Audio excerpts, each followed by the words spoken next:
People who've been kidnapped, how did you survive?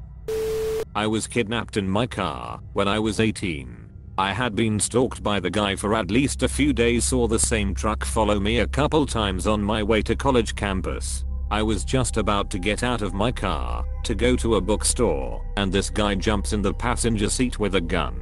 He made me drive out of town to a remote area where his truck was parked. Never found out how he followed me to bookstore without the truck. He wanted to keep the gun on me while he got out of the car because I had a mace thing on my keychain. As he was backing out, he slipped and lost his footing, and I took off in the car. I drove straight to the police station. He was never caught.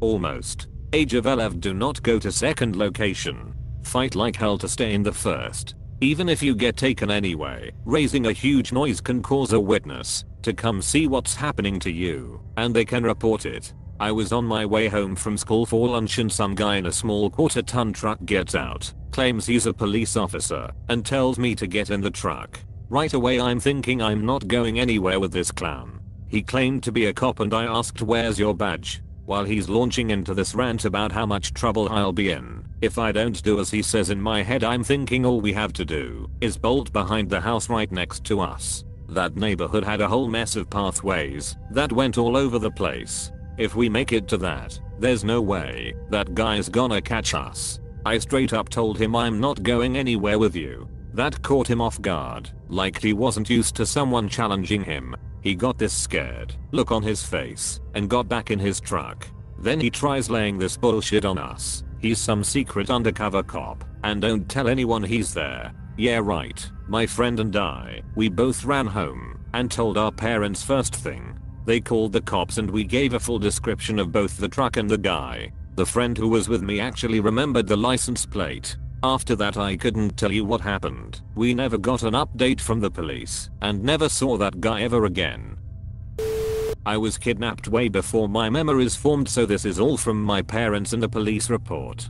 Basically, a lady in the nursing ward decided to give me a spicy adoption by hiding me in some sheets and taking me out of the hospital. She was tracked down a few days later, and I was handed back to my parents. She didn't mistreat me. Apparently I was a healthy, normal child, and she even bought the expensive stuff in order to take care of me. I got to meet her in my teens. I asked her why me, and it was because my family hadn't done the paperwork for me correctly, so I was easier to slip out and potentially give her more time to disappear with me. If you got more questions, feel free to reply to the message, and I'll answer 'em. Edit. Forgot to mention, this was in 1998. I got to meet her when I was 17 in 2015. I got very lucky. The two men who kidnapped me from a bus stop I was 16 had clearly done so with others before. They'd removed the door handles from the backseat doors, so when I tried to make my way out at a red light I couldn't get the door up. I'm pretty sure they intended to kill me. After they raped me, they drove me to an abandoned gas station and began assaulting me. But about an hour into the experience a police car drove up to check out what was happening.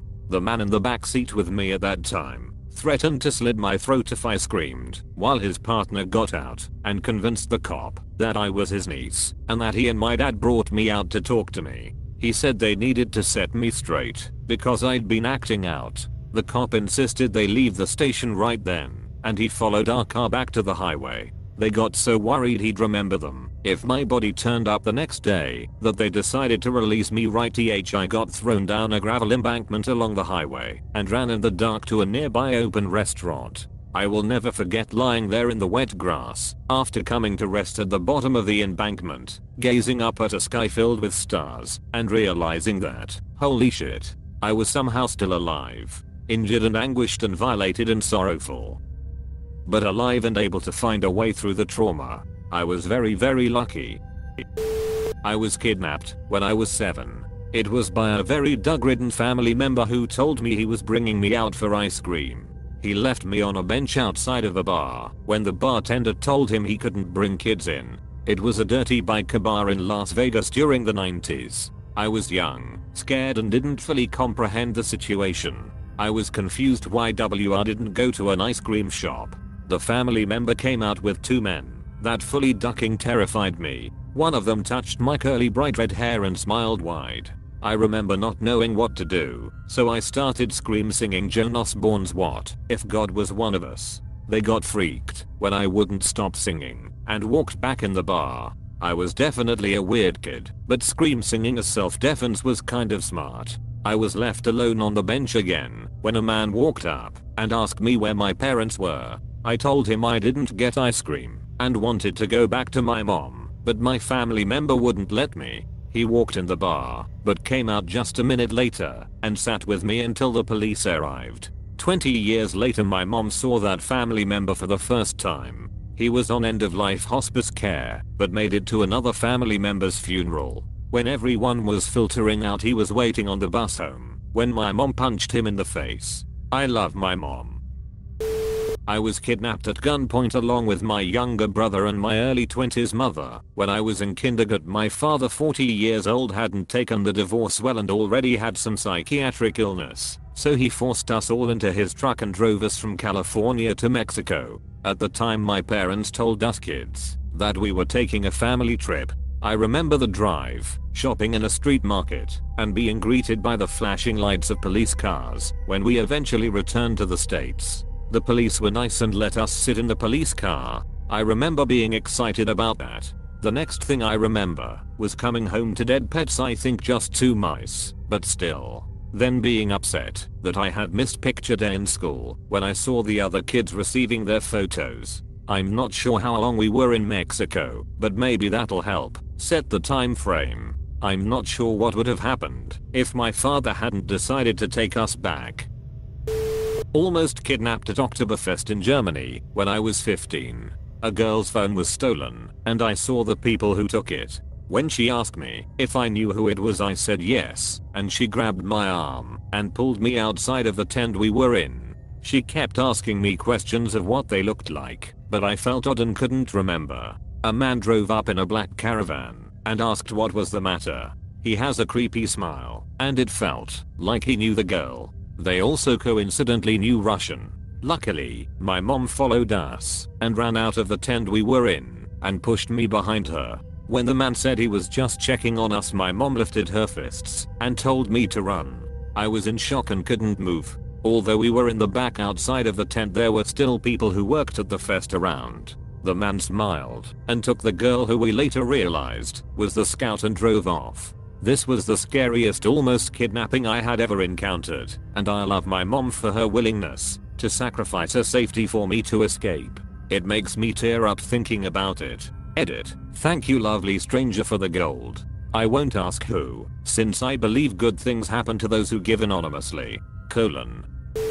I wasn't in a dangerous situation, so IDK if this counts. I believe I was around 5. My dad was divorcing my mom who was a raging alcoholic, compulsive liar and very mentally ill. So one day she took me to this large home where different women with kids stayed at. I believe it was in some kind of park or forest. I remember I asked my mom if daddy would join us or if he knew we would be gone. Of course she lied and said yes he knows and he doesn't mind. I have no idea how long we stayed there. I don't remember if it was fun or not.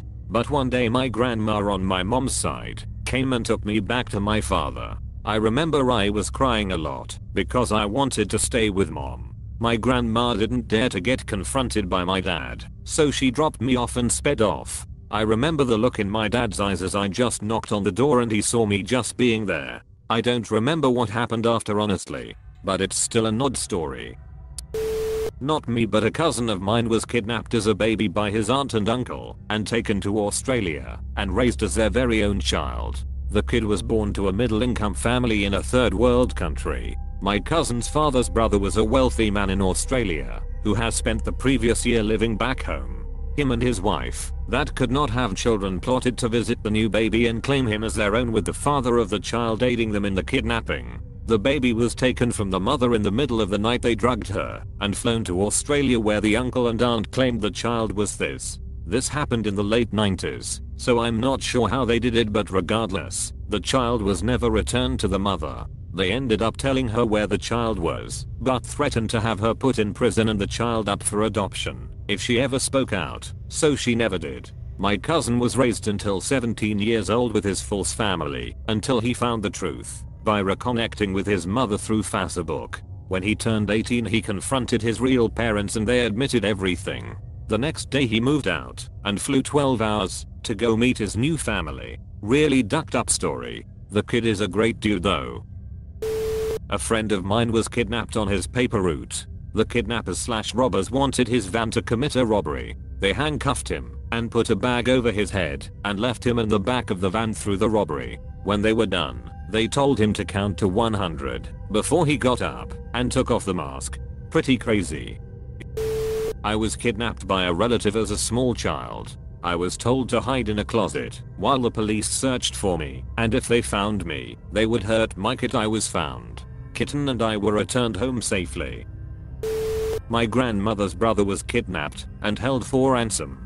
He's a successful businessman, was held at gunpoint in the parking lot of his office building, was in the papers and everything, and the photo they used coincidentally had my dad in the background. His claim to fame. It was a month before the kidnappers even made contact with the family to make their demands. These guys were pros, they've done this before, and did their research. They knew exactly how much he was worth. It was really tough for us.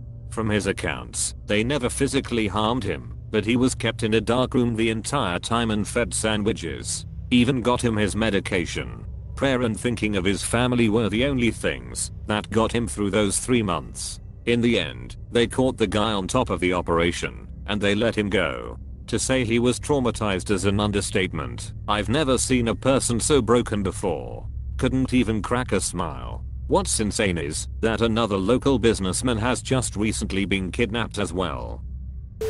When I was 13 my dad was undergoing treatment for a tumor in his brainstem and was on steroids and a pill cocktail that made him low-key crazy. He had been abusing me for a while, and when I told my mom she ended up taking my brother 7 and I out of his house. 2 days later he shows up at my school and I'm thinking WTF, he's not supposed to be there. I run away and he and a few other teachers start literally chasing me. I finally stop and get pulled into the office where my mom is hysterically crying because she had gone to pick up my brother from his bus stop and he wasn't there. I told the administrators about the abuse and how I definitely didn't want to go with my dad, and because he played the cancer card they forced me to go with him. He took us back to his house where he promptly fell asleep without feeding us. No food in the house and all we had was our book bags. A few hours later he took us to Walmart because he needed more pain meds, and while he was yelling at the pharmacist my brother told me I just saw mom. And I'm like, no way. But then I see a glimpse of her, so we run up to her crying and begging her to take us with her. My dad grabbed my arm and tried to drag me away from her, and the cops were cold. Long story short, they gave my mom custody and we got to go home. I wasn't kidnapped, but almost. I grew up in a really bad neighborhood. I was walking home one night when I was 12, alone. These 2 guys in a car called out to me holding a map and looked totally confused. I figured they needed directions and I was taught to be helpful. I got close enough to hear, which meant close enough to be grabbed. The dude started trying to pull me through the window. I freaked out. I could see duct tape and rope in the back seat and knew if I didn't get away I'd be dead. I swung my fist as hard as any 12-year-old girl possibly could, made contact, heard a crunch sound, and was immediately let go of. I broke the dude's nose. I ran as fast as I could for almost 20 minutes, hiding in bushes and under people's porches just in case. I never told anyone, because I was ashamed I'll let myself get in that situation in the first place. In hindsight I would have found a payphone, didn't have a cell phone at 12, and called the police, or told my parents. At least I got a punch in. Friend of mine was lured out of a bar and then kidnapped along with 2 other women, south of the border. Shoved into an SUV, blindfolded, brought to a house, where the 3 of them were sexually assaulted by multiple men. Some of the people involved were bloody, having just killed and dismembered someone in the room next door. She told me she could hear that guy screaming. When it was over, the general consensus of the criminals that the easiest thing to do was to just kill them, because they were tired and didn't feel like driving them back to the city. One guy, one of the original guys who had lured them, was the lone holdout to this plan, said that he still had some energy, so he would just drive them somewhere and dump them, which he did, leaving them on a road someplace. So basically, my friend survived on a whim of a criminal.